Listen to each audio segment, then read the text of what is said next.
কেন্দ্ৰীয় চৰকাৰৰ এছএছচিৰ চিপিঅ পৰীক্ষাত চিআৰপিএফৰ সাব ইন্সপেক্টৰ পদত নিযুক্তি লাভ কৰা উত্তৰ বৰবিলৰ সুজিত দাসক সম্বৰ্ধনা জ্ঞাপন। I request Sujit Das is appointed as sub inspector in CRPF. So here comes Sujit Das appointed in CRPF as sub inspector.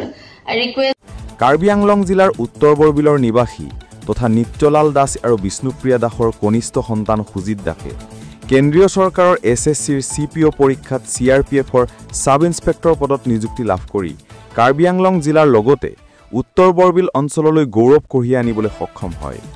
সেয়েহে উক্ত খবৰ লাভ কৰাৰ লগে লগে সুজিত দাসৰ বাসগৃহত উপস্থিত হৈ কাৰ্বি আংলং বঙালী সমাজৰ কেন্দ্ৰীয় সমিতিৰ সাংগঠনিক সম্পাদক চন্দন দাস, যুটীয়া সম্পাদক শম্ভু মালাকাৰ আৰু কাৰ্বি আংলং বঙালী সমাজৰ উত্তৰ বৰবিল আঞ্চলিক সমিতিৰ সদস্য বৃহস্পতি মজুমদাৰে ফুলাম গামোচা আৰু কাৰ্বি পহুৰে সম্বৰ্ধনা জনোৱাৰ লগতে অভিনন্দন ও শুভেচ্ছা জ্ঞাপন কৰে।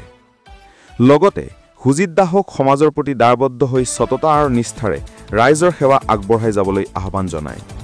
ইফালে স্বচ্ছ আৰু নিকামভাৱে নিযুক্তি লাভ কৰা সুজিত দাস আৰু তেওঁৰ পিতৃ নিত্যলাল দাসে কেন্দ্ৰীয় চৰকাৰ আৰু অসম চৰকাৰক ধন্যবাদ আৰু কৃতজ্ঞতা জ্ঞাপন কৰে। কাৰ্বি আংলং জিলাৰ উত্তৰ বৰবিলৰ পৰা দীপক দত্তৰ ৰিপৰ্ট, পাব্লিক টিভি অসম। যোৱাকালি নিযুক্তি লাভ কৰিছোঁ চিআৰপিএফ সাব ইন্সপেক্টৰ হিচাপে through SSC CPO examination conducted by SSC. আৰু যোৱাকালি জিএমচিএছ অডিটৰিয়ামত মানে এপইণ্টমেণ্ট দিছিলে আমাক গুৱাহাটী ইউনিয়ন মিনিষ্টাৰ সৰ্বানন্দ সোণোৱাল ছাৰে। আপোনাৰ ঘৰৰ নামটো কি আছিলে? সুজিত দাস। আপোনাৰ ঘৰ? মোৰ ঘৰ উত্তৰ বৰবিল। আপোনাৰ কেনেকুৱা লাগিছে এতিয়া? ভাল লাগিছে, ভাল লাগিছে। চিআৰপিএফ মানে সাব ইন্সপেক্টৰ হোৱাৰ মন আছিলে, পাইছোঁ। কিমান দিনৰ পৰিকল্পনা আছিলে আপুনি? মানে 2 বছৰ পৰা প্ৰিপাৰেশ্যন কৰি আছিলোঁ মই। আৰু ঘৰত চবৰে আনন্দৰ বন্যা হৈছে? সবাই মানে হেপী আছে। বাকীও আপোনাৰ ভৱিষ্যত এনেকুৱাও হোৱাৰ কাৰণে কামনা কৰিছিলে? হয়। কনিষ্ঠ ল'ৰাই SI পদত নিযুক্তি পাইছে চিআৰপিএফৰ। আপোনাৰ কেনেকুৱা মনটো এতিয়া কেনেকুৱা লাগিছে? মনটো স্যার ভালো লাগিছে, মনটো ভাল লাগিছে যে আমি দুখীয়া মানুহ, এই দুখীয়া ঘৰৰ পৰা যে চাকৰিটো পাইছে এইটো মোৰ ভাল পাইছো। এতিয়া আপোনালোকৰ অঞ্চলতো গৌৰৱ অনুভৱ কৰিছে গোটেই উত্তৰ বৰবিল কৰি আছে যেন এই হিচাপতে কৰি আছে যে তাৰ হেৰি মেধাৰ কাৰণে সি পাইছে। মইতো চেষ্টা কৰিছো যে চৰকাৰী চাকৰি পাক, তাৰ জীৱনটো ভালে চলক এই বুলি মই বহুত চেষ্টা কৰি গৈছো। আৰু এতিয়া ভৱিষ্যতে যেনে ভালকৈ চলে এইটোৱে আশা ৰাখিছো। আৰু আমি এই দুখীয়া পৰিয়ালৰ লোকৰ যে সন্তানে যে এনেকুৱা এটা চাকৰি পাব মই ভাবাই নাছিলো ছাৰ।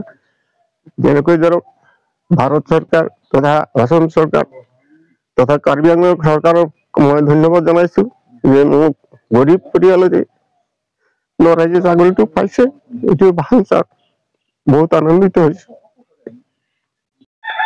কেন্দ্ৰীয় চৰকাৰ এবং আমাৰ কাৰ্বি আংলং চৰকাৰক আমি ধন্যবাদ জ্ঞাপন কৰিছো যে SI পদত যি চাকৰি উঠি অহা যুৱ প্ৰজন্ম ভৱিষ্যতে আৰু আগুৱাই যাব পাৰে এই বুলি আমি আশা ৰাখিছো। আৰু সুজিত দাস সি SI পদত অৱতীৰ্ণ হৈছে চিআৰপিএফ। আজি আমাৰ গোটেই কাৰ্বি আংলং উত্তৰ বৰবিল আমি বাঙালী সমাজৰ পৰা খুব আনন্দিত হৈছো।